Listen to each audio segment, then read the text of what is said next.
Assalamu alaikum guys. I am Asminal Bamro, chemistry instructor. Started with like poetry sang. Sota uthi jag nirna kajetri.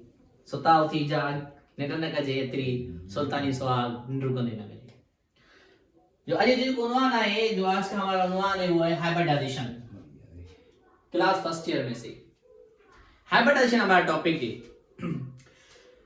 Hybridisation जैसे कि हमने MOT को discuss किया हुआ है, VBT को डिस्कस किया हुआ है और उसके अब अगर आप पीछे जाएंगे तो हमने chemical bonding theories of covalent bond में दो तीन जो टॉपिक हैं पीछे हमने डिस्कस किए हुए हैं. एमओ डायग्राम मैंने आपको सिखाया हुआ है, बॉन्ड ऑर्डर कैलकुलेट करना मैंने सिखाया हुआ है आप लोगों को. वीबीटी हमने कंप्लीट की है.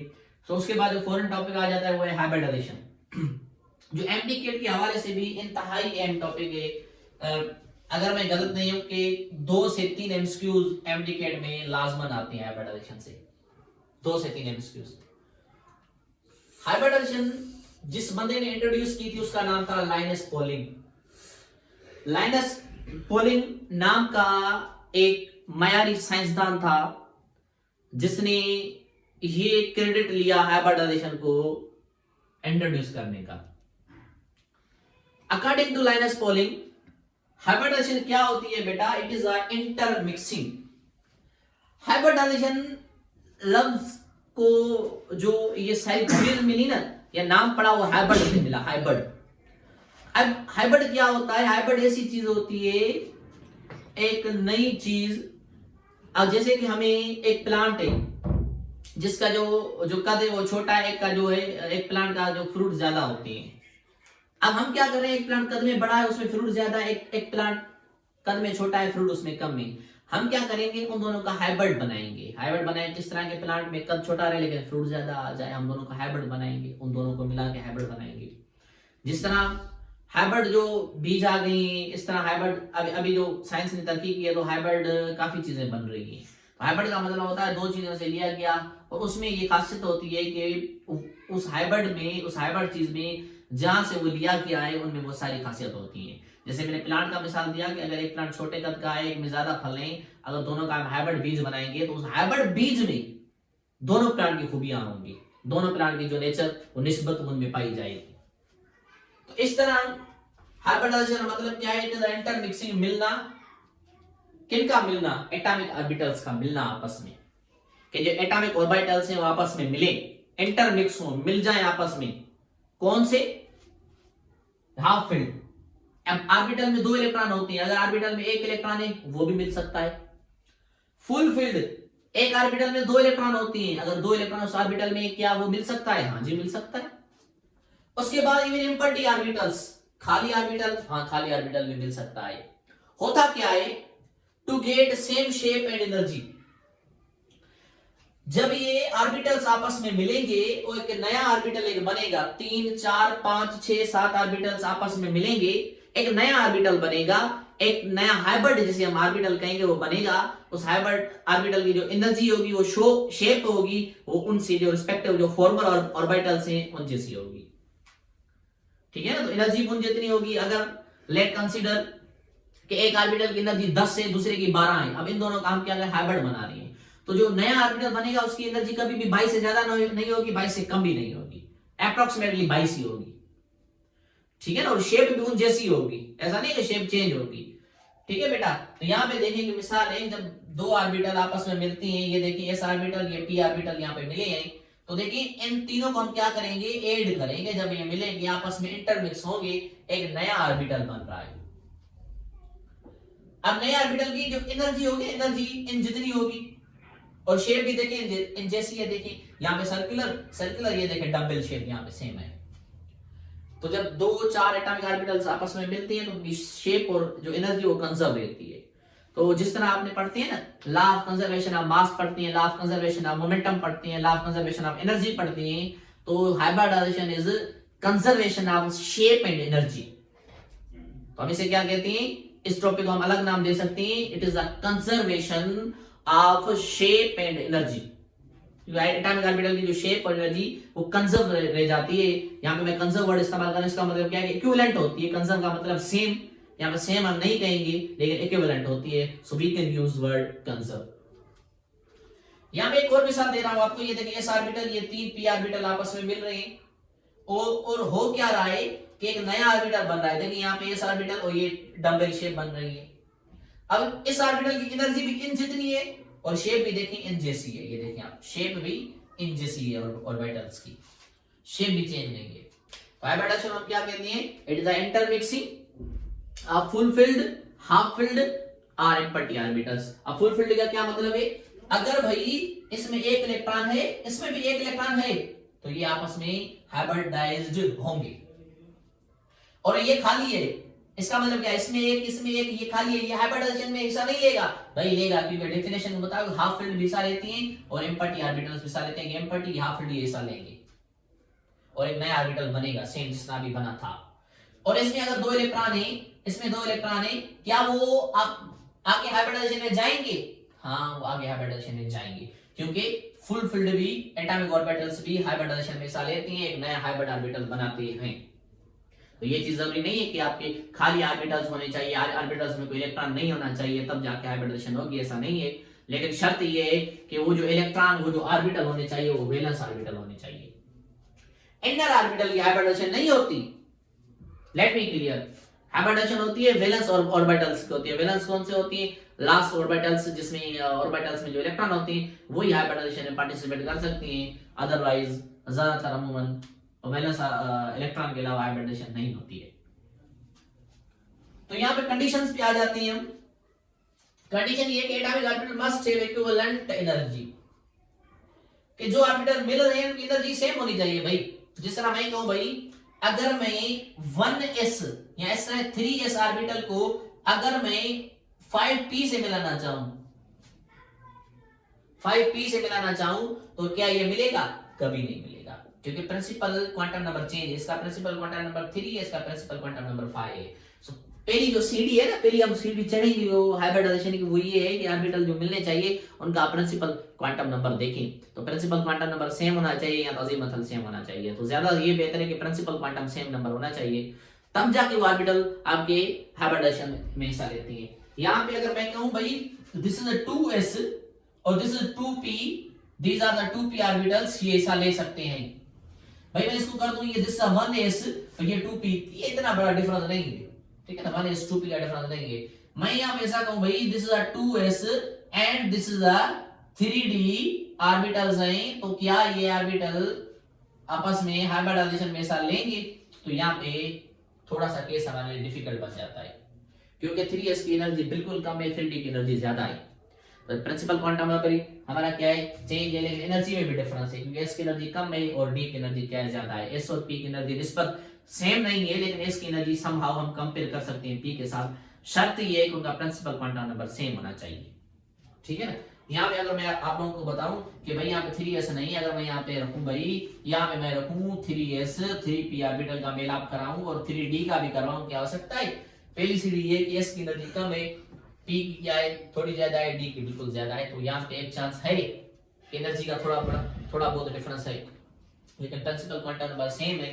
तो इस वजह से ये हम रिमार्क्स दे सकते हैं कि भाई हाइब्रिडाइजेशन हो सकती है।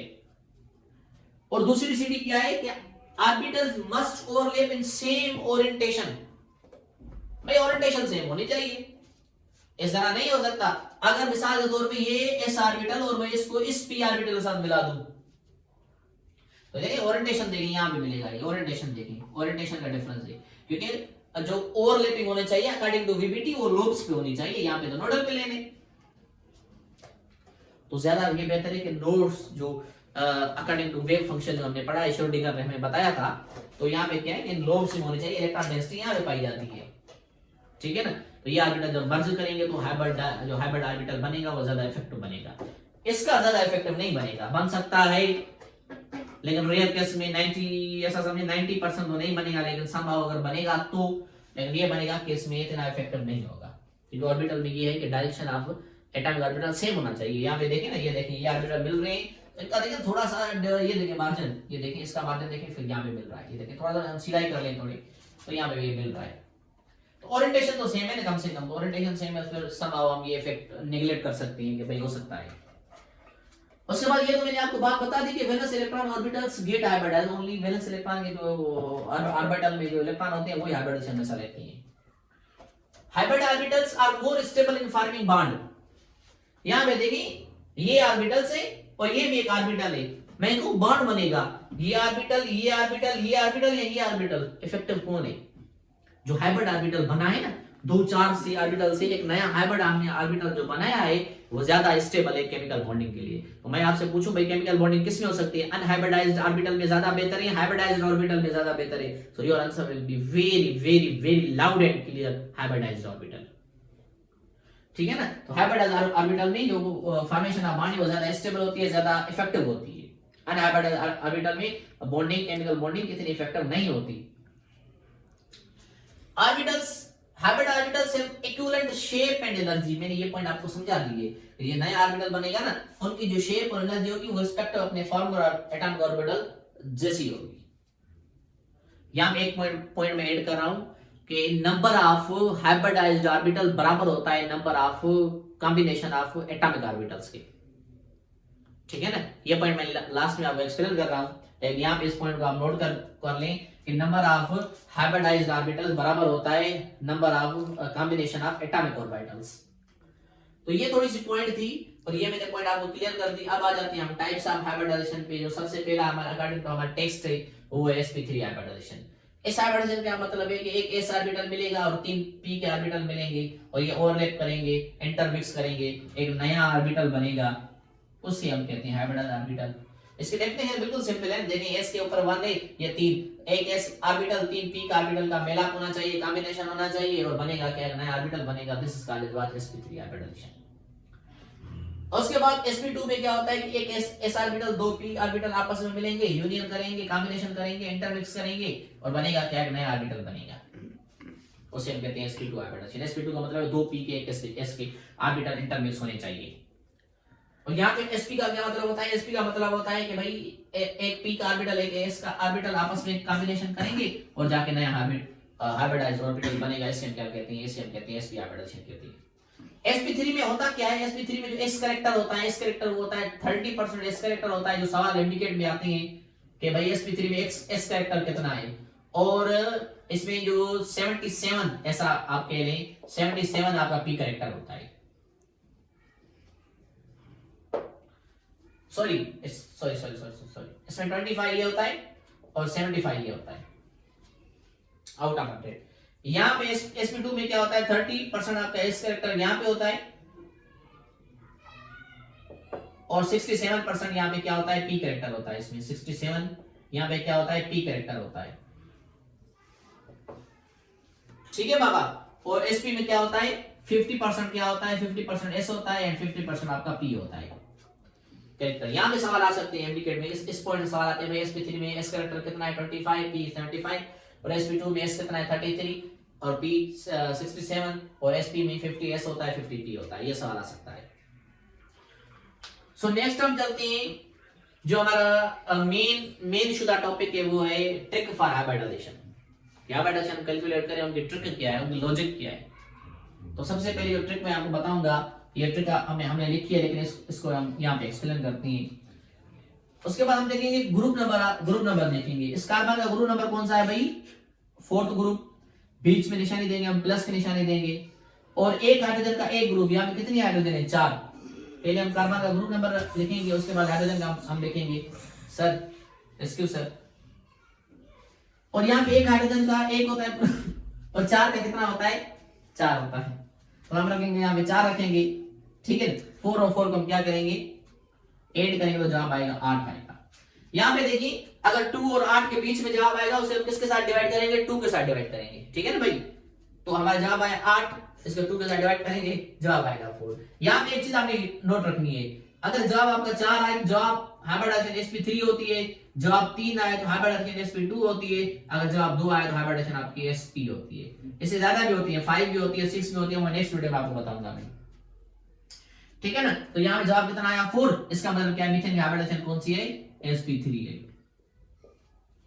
ओके बेटा, अब हम यहाँ पे देखेंगे नाइट्रोजन का, फिर से हम करेंगे ग्रुप नंबर कितना है नाइट्रोजन का? 5वां। बीच में प्लस की निशानी देंगे, एक नाइट्रोजन का एक ग्रुप, तो 3 का कितना होता है? 3। जितना ग्रुप नंबर होगा कोफिशिएंट के साथ मल्टीप्लाई करेंगे, एक हाइड्रोजन का एक ग्रुप, इसके साथ मल्टीप्लाई करेंगे 3 के साथ, तो जवाब 3 ही आएगा। सो 5 + 3 कितना जवाब आएगा? 8 आएगा। फिर से 2 और 8 के बीच में जवाब किसके साथ डिवाइड करेंगे? 2 के साथ, तो 8 को 2 के साथ डिवाइड करेंगे 4 जवाब आएगा। 4 का मतलब सेम होता है sp3। अब CO2 की बारी है। इसमें हम क्या करेंगे भाई, कार्बन का ग्रुप नंबर कौन सा है, कार्बन का ग्रुप नंबर है 4, बीच में निशानी देंगे प्लस की। एक ऑक्सीजन का ग्रुप नंबर है छठा 6 नंबर ग्रुप पे, यहाँ पे दो कोफिशिएंट है, तो ग्रुप नंबर के साथ ये कोफिशिएंट मल्टीप्लाई करेंगे। 6 into 2 कितना आंसर आएगा 12। सो 4 + 12 आंसर कितना आएगा 16। और यहाँ पे क्या है, जब 8 और 56 के बीच में जवाब होगा तो हम उसके साथ डिवाइड करेंगे 8 के साथ, ठीक है ना। जो जवाब हमारा होगा 8 और 56 के बीच में डिवाइड करेंगे 8 के साथ करेंगे, तो 16 डिवाइडेड बाय 8 करेंगे, जवाब आएगा 2। और 2 का मतलब क्या है sp, तो जवाब हमारा sp आ गया, ठीक है भाई। अब आते हैं वाटर के ऊपर। एक हाइड्रोजन का ग्रुप नंबर कौन सा है 1, तो यहाँ पे 2 है, तो 1 को 2 के साथ मल्टीप्लाई करेंगे 2, बीच में प्लस की निशानी देंगे, यहाँ पे कुछ भी नहीं है 1 है। एक ऑक्सीजन ग्रुप नंबर 6 और कोफिशिएंट 1, तो ग्रुप नंबर कोफिशिएंट से मल्टीप्लाई करेंगे, जवाब 6 ही आएगा। तो 2 + 6 8 आएगा, और फिर से 8 को 2 के साथ डिवाइड करेंगे, सेम जवाब आएगा sp3। अब नीचे आते हैं BF3 पे। बोरान तीसरे ग्रुप का है, कोई कोफिशिएंट नहीं है, प्लस की निशानी देंगे। एक फ्लोरीन का ग्रुप नंबर है 7, एक फ्लोरीन ग्रुप नंबर 7, यहाँ पे कोफिशिएंट है 3, तो 7 के साथ 3 को मल्टीप्लाई करेंगे तो जवाब आएगा 21। सो 21 + 3 जवाब आएगा आपका 24। और जब 8 और 56 के बीच में जवाब होगा 8 के साथ डिवाइड करेंगे, तो ये 8 और 56 के बीच में है, तो 8 के साथ डिवाइड करेंगे, जवाब आएगा 3, और 3 का मतलब होता है sp2। तो ये हमारा जवाब आ गया, sp2 आ गया। तो ये सारे आपने पैटर्न सीखे सारे के सारे, और आपके लिए आसानी होती जाएगी। और यहाँ पे थोड़ा सा मसला होता है, यहाँ पे हम ये मसला आप लोगों को नहीं बताते हैं, ये हम डिस्कस नहीं करते हैं, हम हमारे कोर्स में भी नहीं है, और हमें इतनी ऐसा समझिए जान भी नहीं है कि डिस्कस करने की। लेकिन मैं आपके साथ, जैसे मैंने आपके साथ वादा किया है कि यहाँ पे मैं आपकी केमिस्ट्री इजी बनाऊंगा, आपके लिए केमिस्ट्री आसान बनाऊंगा, तो मैं अपने वादे पे कायम हूँ, और मैं इंशाल्लाह कोशिश करूंगा कि आपकी केमिस्ट्री अच्छी से अच्छी बनाऊं। यहाँ पे जब फ्री रेडिकल एक इलेक्ट्रॉन आ जाए, बचत में एक इलेक्ट्रॉन आ जाए, ठीक है ना, जब बचत में एक इलेक्ट्रॉन आ जाए तो वहां पे क्या होगा, तो वहां पे एक लॉजिक अप्लाई करनी है। ये जो सराउंडिंग एटम है वो देखना है वो कौन सा है। बचत में कितना है, एक इलेक्ट्रॉन, तो उसके बाद हम क्या देखेंगे, सराउंडिंग एटम देखेंगे। जब बचत में एक इलेक्ट्रॉन होगा, 1 एटम होगा, तो उस सेंट्रल एटम के सराउंडिंग एटम देखेंगे, सराउंडिंग एटम देखेंगे, सराउंडिंग एटम देखेंगे, सराउंडिंग एटम देखेंगे भाई। अब देखिए इसके पास एक इलेक्ट्रॉन है, सराउंडिंग एटम हाइड्रोजन है। अब ट्रिक ये अप्लाई करनी है, क्या हाइड्रोजन इस सेंट्रल एटम से ज्यादा इलेक्ट्रोनेगेटिव है? Is hydrogen is more electronegative is this central atom? No, never not. Hydrogen कभी भी सेंट्रल एटम से ज्यादा इलेक्ट्रोनेगेटिव नहीं है। तो जब नहीं होगा तो ये इलेक्ट्रॉन आप टोटल में काउंट नहीं करेंगे, ठीक है ना, ये इलेक्ट्रॉन आप टोटल में काउंट नहीं करेंगे। 1 2 3, और 3 का क्या मतलब है, sp2, इसकी हाइब्रिडेशन क्या है 3sp2। इसके पास भी बचत इलेक्ट्रॉन है, लेकिन सराउंडिंग एटम है फ्लोरीन। क्या फ्लोरीन कार्बन से ज्यादा इलेक्ट्रोनेगेटिव है? यहाँ पे हाइड्रोजन कार्बन से ज्यादा इलेक्ट्रोनेगेटिव नहीं था, हमें ये इलेक्ट्रॉन काउंट नहीं किया। लेकिन यहाँ पे क्या है कि फ्लोरीन कार्बन से ज्यादा इलेक्ट्रोनेगेटिव है, तो ये हम एक इलेक्ट्रॉन काउंट करेंगे, 1 2 3 4 करेंगे हम। दोबारा समझिए, एक इलेक्ट्रॉन काउंट होता है नहीं होता है, बड़ा मसला है केमिस्ट्री में हाइब्रिडेशन के लिए। जब सराउंडिंग एटम कम इलेक्ट्रोनेगेटिव होगा सेंट्रल एटम से, ये एक इलेक्ट्रॉन काउंट नहीं करेंगे, 1 इलेक्ट्रॉन, क्योंकि पेयर में काउंट होती है, 1 इलेक्ट्रॉन का मसला होता है। लेकिन ये जो 1 एटम है, ये जो 1 एटम है फ्लोरीन से ज्यादा, फ्लोरीन कार्बन से ज्यादा इलेक्ट्रोनेगेटिव, हेंस वी काउंट। तो हमारा जवाब क्या होगा 4sp3 होगा, ठीक है भाई। उसके बाद हम आ जाते हैं कार्बन, इनके ऊपर इनकी हम हाइब्रिडेशन निकालें। यहां पे देखें कार्बन के पास सिंगल बॉन्ड का मतलब होता है sp3 हाइब्रिडेशन। इस कार्बन के पास डबल बॉन्ड है, सिंगल, लेकिन डबल को प्रायोरिटी देती है, इसका मतलब sp2 हाइब्रिडेशन है, ठीक है ना। और इस कार्बन के पास दोनों तरफ डबल, और जब दोनों तरफ डबल बॉन्ड होगा तो वहां में हाइब्रिडेशन sp होती है, sp, ठीक है ना। जब एक डबल होगा तो sp2, दोनों डबल होंगे तो sp। इस कार्बन के पास double bond, so hence it is sp2 hybridisation. अगर single bond sp3, double bond sp2, triple bond sp, double bond again double bond, दो एक बीच में एटम और double bond, it is also sp। ये आपने लॉजिक याद रखनी है। यहां पे देखिए इस कार्बन के पास डबल बॉन्ड है, it means it is sp2 hybridization. इसके पास यहां पे डबल बॉन्ड, sp2 हाइब्रिडेशन। यहाँ पे देखिए इस कार्बन के पास triple bond, so hence it is the sp hybridisation, क्योंकि ट्रिपल बॉन्ड इज sp। इस कार्बन के पास यहाँ से सिंगल, यहाँ से ट्रिपल, ट्रिपल को हम प्रायोरिटी देंगे इट इज द sp। यहाँ कार्बन के पास डबल, यहाँ से सिंगल, डबल को प्रायोरिटी देंगे हम sp2। इस कार्बन के पास हम क्या, सारा डबल है तो हम क्या करेंगे sp करेंगे, sp2। यहाँ पे एक और आपको लॉजिक बता रहा हूँ, ट्रिक भाई बताऊं तो सही ना, आप मुझे पैसे तो नहीं देंगे लेकिन क्या करूं, मेरी आदत है, यही तो मेरी निस्बत है, मेरी आदत है, मोहब्बत मेरा बांटना मेरी आदत जब बन गई है, फकीर लूडो अब मेरी आदत बन गई है, ठीक है ना, ये इश्क मिजाजी है मेरा, अब क्या करूं, खुदा से जो हुआ, खुदा मिलने के बाद अब क्या मुझे चाहिए एक बार। अब यहाँ पे देखिए, यहाँ पे क्या है कि एक टर्म इस्तेमाल होता है प्लेनर, एक टर्म इस्तेमाल होता है प्लेनर। अब प्लेनर में कौन सी हाइब्रिडाइजेशन आती है, sp2, जब sp2 के साथ बॉन्डेड हो इट इज अ प्लेनर, जब sp2 sp के साथ बॉन्डेड हो इट इज अ प्लेनर, और जब sp के साथ बॉन्डेड हो it is also a planar. अब यहां पे देखिए इस सारी स्ट्रक्चर में sp3 हाइब्रिडाइजेशन है, so means total molecule is not planar, ठीक है। यहां पे देखिए sp2 के साथ बॉन्डेड है, जब sp2 के साथ बॉन्डेड होगा this molecule is planar. Planar एक वर्ड इस्तेमाल होता है प्लेनर, या आप ऑर्गेनिक केमिस्ट्री में पढ़ती हैं, हकल लेवल में पढ़ते हैं कि मॉलिक्यूल प्लेनर होना चाहिए, वहां पे बच्चे परेशान होते हैं, बस बेंजीन को प्लेनर कहते हैं, और हम बच्चे आंख बंद कर कहते हैं जी सर लबेक बेंजीन इज प्लेनर। और बच्चे पूछते तक नहीं है भाई बेंजीन के अलावा हमें प्लेनर का कैसे पता चले, हाँ भाई बेंजीन इज प्लेनर, हाँ खुश हो जाते हैं, हाँ भाई सही है काम चल गया। बेंजीन के अलावा हमें कोई और कंपाउंड को प्लेनर का पता चलेगा, अपने टीचर से ये पूछें सर काइंडली हमें बताएं हम प्लेनर को कैसे पहचाने। अगर नहीं पूछना चाहते हैं तो हमारे YouTube चैनल को फॉलो करें, हम बताएंगे ये चीजें। तो यहां पे देखिए सारे के सारे क्या है, sp2 sp ये सारे क्या होते हैं, प्लेनर होते हैं। sp3 प्लेनर नहीं होता, बाकी सारे प्लेनर होते हैं। यहाँ पे कहीं पर भी sp3 नहीं है, so means this molecule is total planar, this molecule is total planar. आई बात समझ में? तो मुझे दें आप इजाजत, मैं को ये समझता हूँ कि ये चीजें आपको समझ में आई होगी। जो भी मसला लगे, जो भी इशू लगे, आप नीचे कमेंट में मुझे बताएं, कोई चीज आपको समझ नहीं आई है या इस वीडियो के मुताबिक आपने कोई चीज नहीं पाई है या कोई देखी है तो काइंडली वो हमारे साथ शेयर करें, क्योंकि मैं ये मानता हूँ कि इल्म बांटने और शेयर करने से बढ़ जाता है। तो काइंडली जो आपके जहन में है वो आप मेरे साथ शेयर करें, जो मेरे जहन में होगा मैंने आपके साथ शेयर किया, तो I am human, I can make error. So guys मुझे इजाजत दें, हम मिलते हैं किसी नए वीडियो में किसी नई लॉजिक के साथ। Thank you.